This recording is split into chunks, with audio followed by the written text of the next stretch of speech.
Hi guys, welcome to my channel Airavata tech info.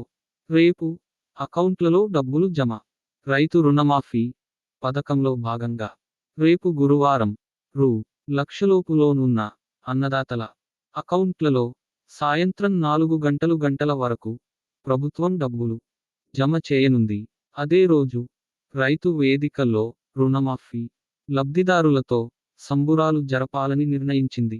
వీటికి మంత్రులు, ఎమ్మెల్యేలు, ఎమ్మెల్సీలు, స్థానిక ప్రజాప్రతినిధులు హాజరవుతారు. పట్టాదారు పాసు పుస్తకాల ఆధారంగానే రైతు రుణమాఫీ చేస్తామని సీఎం రేవంత్ రెడ్డి ఇప్పటికే ప్రకటించారు. పంట రుణాల మాఫీకి రేషన్ కార్డు నిబంధనపై సీఎం రేవంత్ క్లారిటీ ఇచ్చారు. పాస్బుక్ ఆధారంగానే రైతులకు రూ. 2,00,000 మాఫీ చేస్తామని స్పష్టం చేశారు. రైతు కుటుంబాన్ని గుర్తించేందుకే రేషన్ కార్డు నిబంధన పెట్టినట్లు కలెక్టర్ల సదస్సులో ఆయన వెల్లడించారు. ఇలాంటి మరిన్ని వీడియోల కోసం లైక్, షేర్ చేయండి. మీ సందేహాలను కామెంట్ చేయండి. Subscribe my channel Airavata tech info.